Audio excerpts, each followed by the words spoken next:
आप हर रोज हनुमान चालीसा पढ़ते हैं श्रद्धा से, भक्ति से, लेकिन फिर भी जीवन में परेशानियां बनी रहती हैं। क्या आपने कभी सोचा है कि आखिर क्यों? क्या आपकी भक्ति में कोई कमी रह गई या फिर कोई ऐसी भूल हो रही है जो आपको इसका पूर्ण फल पाने से रोक रही है? आज हम हनुमान चालीसा पाठ करते समय हो रही गलतियों के बारे में बताएंगे, जिसमें आप उन गलतियों को सुधार सके और हनुमान चालीसा का पूर्ण फल प्राप्त कर सके। तो अंत तक देखते रहिए, क्योंकि यह वीडियो आपके लिए बहुत ही महत्वपूर्ण होने वाली है। दोस्तों, मेरा नाम है श्याम सुंदर शर्मा और एक बार फिर से स्वागत है आपके अपने चैनल श्री रामेष्ट गाथा में। और वीडियो को पहली बार देख रहे हैं तो चैनल को सब्सक्राइब करें, और यदि हनुमान जी की भक्ति से जुड़ा कोई अनुभव या प्रश्न हो तो हमें ईमेल करें तथा कमेंट में जय श्री राम जरूर लिखें।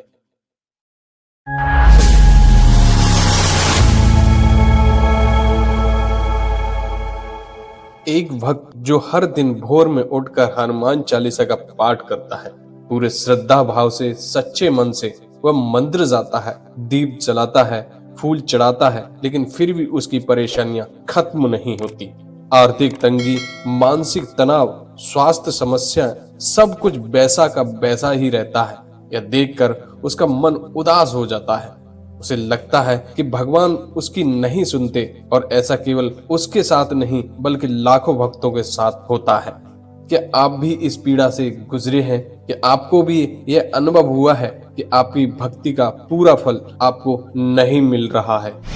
बचपन में जब भी कोई डरता था, माँ कहती थी हनुमान चालीसा पढ़ लो, सब ठीक हो जाएगा। जब भी कोई मुश्किल आती थी, दादी कहती थी हनुमान जी को याद करो, संकट कट जाएगा। और हमने भी मन में विश्वास कर लिया कि बजरंगबली के चरणों में हर दुख का हल है। बचपन से लेकर आज तक हर किसी ने हमें सिखाया कि हनुमान चालीसा पढ़ने से हर कष्ट दूर होते हैं। लेकिन सोचिए, अगर ये इतना सरल होता तो क्या कोई भक्त दुखी रहता? लाखों लोग हर रोज हनुमान चालीसा पढ़ते हैं, फिर भी उनकी परेशानियां कम नहीं होती। वे हनुमान चालीसा तो पढ़ते हैं, लेकिन सही विधि से नहीं। अगर हनुमान चालीसा का पाठ करने में छोटी छोटी गलतियां रह जाए तो यह अधूरा रह जाता है और उसका पूर्ण लाभ नहीं मिलता।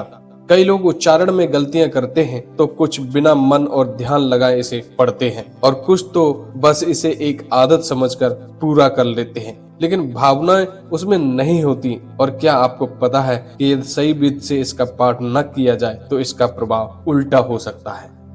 अब सवाल यह है कि हनुमान चालीसा का पूर्ण फल कैसे प्राप्त हो? इसका उत्तर बहुत सरल है, लेकिन इसे समझना और अपनाना बेहद जरूरी। तो आइए इसको विस्तार से जानते हैं और हनुमान चालीसा का पूर्ण फल प्राप्त करते हैं। हनुमान चालीसा केवल शारीरिक रूप से पाठ करने से कुछ नहीं होगा, जब तक कि मन उसमें पूरी तरह से नहीं लगेगा। हर शब्द को महसूस कीजिए, हर दोहे को समझने की कोशिश कीजिए, और इसका पाठ श्रद्धा और भक्ति के साथ कीजिए। कई लोग हनुमान चालीसा को जल्दी जल्दी पढ़कर खत्म करने की कोशिश करते हैं, लेकिन क्या आपको पता है कि अगर उच्चारण में गलती हुई तो उसका पूरा प्रभाव समाप्त हो सकता है। इसलिए हनुमान चालीसा का पाठ करते समय हर शब्द को स्पष्ट और शुद्ध रूप से बोलना बहुत जरूरी है, जिससे हनुमान चालीसा का पूर्ण फल मिल जाता है। हनुमान चालीसा का पाठ करने से पहले स्नान करें, पवित्र भाव रखें, हो सके तो एक नियत स्थान पर इसका पाठ करना चाहिए। हनुमान चालीसा का पाठ केवल आवश्यकता पड़ने पर ही न करें, इसे अपने जीवन का एक हिस्सा बनाइए और रोज नियम से कीजिए। भगवान हनुमान को समर्पित और सच्ची भक्ति अत्यधिक प्रिय है, वे आप पर बहुत कृपा करेंगे। यदि हनुमान चालीसा का पाठ किसी विशेष उद्देश्य के लिए कर रहे हैं तो अपनी मनोकामना का पूरी श्रद्धा से भगवान के चरणों में अर्पित करें और इसका संकल्प करके हनुमान चालीसा का पाठ करना चाहिए। लेकिन ध्यान रहे, यह संकल्प किसी तरह की नकारात्मक ऊर्जा या स्वार्थ से प्रेरित न हो। दोस्तों, अब आपको इस अद्भुत रहस्य के बारे में पता चल गया है, तो आज से ही अपने हनुमान चालीसा पाठ को सही दिशा में ले जाइए। हनुमान जी केवल वेद पुराणों के ग्रंथ नहीं हैं, बल्कि आपके हृदय में निवास करते हैं। जब आपकी भक्ति पूर्ण होगी, तभी आपको उनका संपूर्ण आशीर्वाद मिलेगा। क्या आप इस वीडियो में बताए गए सभी नियमों का पालन करने का संकल्प लेते हैं? तो कमेंट में जय हनुमान लिखिए और इस ज्ञान को अपने प्रियजनों के साथ साझा कीजिए ताकि वे भी इसका लाभ उठा सके।